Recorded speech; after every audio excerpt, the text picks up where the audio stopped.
Assalamualaikum warahmatullahi wabarakatuh. Hai teman-teman semuanya, apa kabar hari ini? Semoga dalam keadaan sehat walafiat ya. Tetap semangat beraktivitas. Yang berjualan semoga laris manis, yang beraktivitas lain semoga lancar dan sukses selalu. Kembali lagi ya teman-teman di channel Teh Ani Sembako. Di video kali ini saya akan share lagi kegiatan saya hari ini di warung sembako, dan ada beberapa tips mengenai usaha warung sembako dan bagaimana cara mengembangkan usaha warung sembako modal kecil menjadi besar dan bisa mendapatkan keuntungan puluhan juta per minggunya ya teman-teman. Simak terus videonya sampai selesai dan semoga ada manfaatnya video ini ya, bisa memotivasi ataupun memberikan inspirasi usaha di rumah untuk para ibu-ibu rumah tangga yang ingin mempunyai penghasilan di rumah. Hanya dengan membuka usaha warung sembako di rumah ternyata bisa juga mendatangkan uang ataupun keuntungan ataupun laba ataupun margin sampai puluhan juta per minggu ya teman-teman. Itu sudah banyak yang membuktikan dengan kesuksesan usaha mereka itu ya, yaitu usaha warung sembako teman-teman ya. Dan ternyata ya usaha di rumah itu sangat menjanjikan banget ya. Selain kita tidak usah menyewa tempat karena kita menggunakan lahan kita, tempat kita di rumah yang secara gratis, tidak memikirkan biaya sewa tempat ya. Karena sekarang itu ya untuk biaya sewa tempat untuk usaha itu sangat mahal banget ya teman-teman. Bisa di atas 1 jutaan per bulannya untuk lokasi yang bagus. Untuk teman-teman yang mungkin berniat memiliki usaha di rumah ataupun ingin memiliki usaha warung sembako di rumah, simak terus ya videonya ini sampai selesai dan saya akan memberikan beberapa tips sukses menjalani usaha sembako dengan modal kecil, usaha di rumah yang bisa menghasilkan cuan untuk kita para emak-emak ya teman-teman.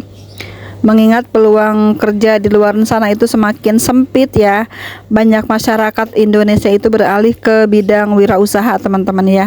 Apapun itu usahanya, selain jualan sembako juga banyak lagi kegiatan-kegiatan lain ataupun usaha-usaha lain yang menjanjikan ya. Namun karena di sini saya mengertinya di bidang usaha sembako, ya udah saya share aja pengalaman saya selama ngewarung ini ya. Mudah-mudahan ada sedikit manfaatnya ataupun sedikit menginspirasi untuk teman-teman yang mungkin ingin membuka usaha di rumah ya. Salah satunya itu di bidang usaha warung sembako ini ya. Warung sembako rumahan yang menjual barang-barang sembako gitu ya. Barang-barang sembako ini adalah salah satu kebutuhan primer yang sangat penting banget di dalam rumah tangga ataupun di kehidupan kita sehari-hari teman-teman. Itulah mengapa jumlah permintaan sembako di pasaran itu tidak pernah sepi pembelinya. Membuka warung sembako di rumah itu merupakan ide yang sangat brilian untuk kita teman-teman ya, yang ingin memulai usaha sendiri di rumah gitu ya. Sangat memudahkan kita dalam hal apapun ya. Kita tidak usah lari-lari kesiangan ataupun terlambat berangkat gitu ya, karena usahanya ada di rumah teman-teman ya, seperti itu. Dan kita juga nggak perlu banget punya modal terlalu banyak ya teman-teman. Kita hanya perlu mengikuti beberapa tips aja ya agar bisa membuka usaha warung sembako di rumah dengan cara mudah dan bisa menguntungkan juga. Untuk yang pertama kita harus tahu daerah kita itu kalangannya menengah ke bawah atau menengah ke atas, seperti itu ya teman-teman. Kita harus mempersiapkan beberapa barang yang sekiranya laku di pasaran di daerah kita itu apa saja ya. Kita harus melihat ataupun survei tentang harganya, tentang barang-barang yang memang sangat diperlukan di daerah kita ini apa ya, seperti itu. Kalau bahan-bahan sembako sudah pasti di seluruh dunia pun, mungkin di seluruh Indonesia pun sama ya. Kebutuhan barang pokok itu wajib kita punya, wajib kita jual di warung sembako kita ya. Dan untuk harga-harganya itu ya kita mengikuti harga-harga di pasaran aja. Jika memang kita ingin memberikan harga terbaik, termurah ya, kita harus bisa berbelanja secara murah juga. Dan bagaimana cara kita mendapatkan agen termurah dan bagaimana cara kita bisa berbelanja dengan harga-harga murah itu ya, kita harus mencari satu tempat kulakan yang bisa menjual dengan harga-harga murah itu ya teman-teman.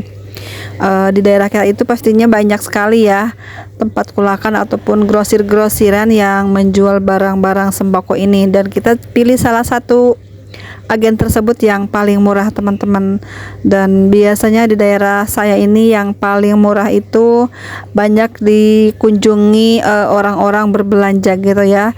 Ciri-cirinya itu tempat kulakan termurah itu banyak dikunjungi orang berbelanja seperti itu, dan kita bandingkan beberapa harganya dibandingkan dengan harga-harga dari toko lain seperti itu. Yang selanjutnya, belilah barang-barang yang memang untuk kebutuhan di warung kita ya, untuk membangun usaha kita itu agar lebih berkembang lagi, lebih sukses lagi. Dengan cara kita melengkapi barang-barang yang kita jual ini, kita putar lagi keuntungan yang kita dapat ini untuk keperluan warung juga ya teman-teman, agar uang modal warung tidak terganggu, tidak terpakai, apalagi juga keuntungannya masih belum banyak teman-teman ya. Kita usahakan bisa punya penghasilan lain selain dari warung sembako, karena kita kalau hanya mengandalkan dari penghasilan warung saja, apalagi jika modal kita masih kecil, akan sulit berkembang warung kita ini teman-teman ya. Beda dengan warung-warung yang sudah berjalan lama ataupun sudah berpenghasilan lumayan, itu sangat tidak mengganggu dengan keuangannya jika kita gunakan sehari-hari ya. Namun untuk di awal usaha sembako ini, kita harus mempergunakan uang modal kita ini ataupun uang keuntungan kita ini fokus ke usaha kita ya teman-teman. Jangan sekali-kali digunakan untuk keperluan di luar usaha kita ini. Yang selanjutnya, cara mengembangkan usaha sembako modal kecil itu dengan kita berbelanja barang-barang yang kualitasnya sangat bagus ya teman-teman. Jadi pelanggan pun akan merasa senang jika membeli barang-barang tersebut dengan kualitas yang bagus dan harganya pun lebih terjangkau lagi ya. Untuk di awal-awal itu kita memang harus banyak berkorban ya teman-teman.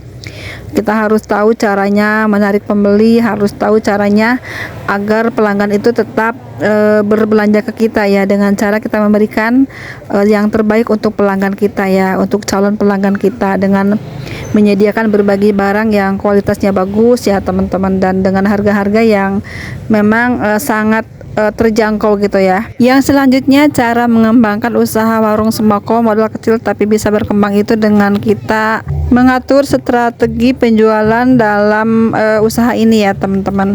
Kita harus mempromosikan warung kita ini untuk supaya lebih banyak dikenal lagi di masyarakat kita ya, dengan cara yang mudah tentunya, dengan kita memberikan pelayanan terbaik dan pembeli pun merasa terkesan dan harga-harganya pun terjangkau.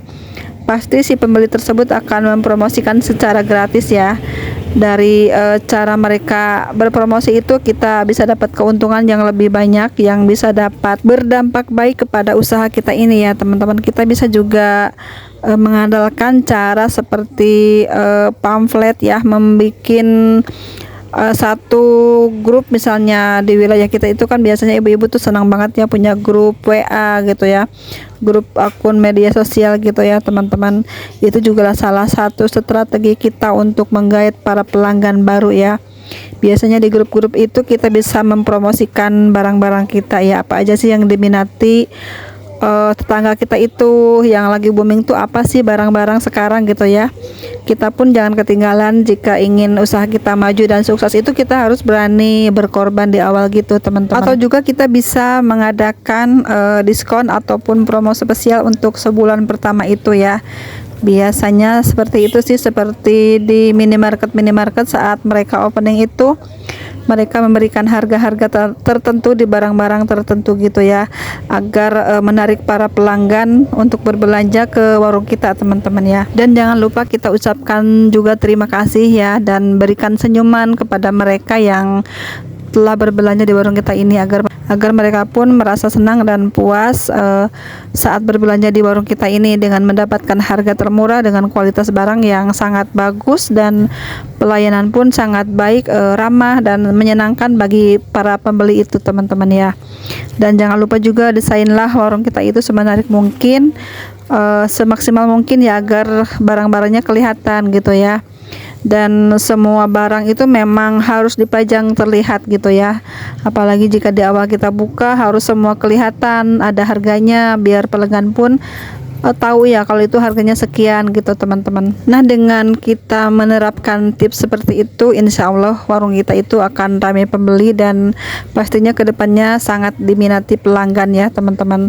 Selain pelayanannya bagus, ramah, dan barang-barangnya pun yang kita jual ini berkualitas ya, harga-harganya pun cukup murah ya, dipastikan kita mendapatkan omset yang lumayan besar setiap harinya, bisa mendapatkan juga keuntungan puluhan juta setiap minggunya ya teman-teman. Sudah banyak terbukti dengan cara-cara yang mudah seperti itu yang diterapkan di warung sembako pemula. Banyak sekali yang sukses teman-teman ya, dengan ketelatenan, kesungguhan usaha dalam mengelola usaha ini ya, pastinya semuanya akan berjalan dengan lancar dan baik-baik saja, dan insya Allah kedepannya semakin berkembang, semakin sukses teman-teman. Saya melihat di sini ada beberapa teman saya yang melakukan itu, dan dari awal mereka jualan itu sangat prihatin banget ya. Mereka tuh sangat hati-hati dalam mengelola uang warungnya gitu ya. Mereka tuh rela prihatin dulu di awal-awal saat buka usaha teman-teman, namun lama-lama mereka kembangkan usahanya dan sekarang alhamdulillah menjadi grosiran gitu ya, dan omsetnya pun sehari tuh banyak banget teman-teman, sampai puluhan juta, dan pastinya keuntungan setiap minggunya pun puluhan juta ya teman-teman, karena saya melihat dari tokonya itu lumayan besar dan sangat memotivasi saya juga. Ingin sekali dia punya seperti itu, tapi ya namanya rezeki kan sudah ada yang mengatur teman-teman. Meskipun kita jalan usahanya sama seperti ini, namun namanya rezeki itu tidak kita bisa paksakan gitu ya. Kita harus bersabar dulu. Jika memang itu belum tercapai, kita harus bersabar dulu dan tetap semangat dalam menjalani usaha ini ya teman-teman. Kita harus yakin di setiap usaha itu pasti ada hasil gitu ya teman-teman. Dan namanya rezeki itu pastikan sudah ada di tangan kita masing-masing. Yang penting kita masih menjalani usaha dengan baik ya teman-teman. Sekian dulu video saya kali ini, semoga menginspirasi ya. Sampai jumpa di video selanjutnya. Assalamualaikum warahmatullahi wabarakatuh.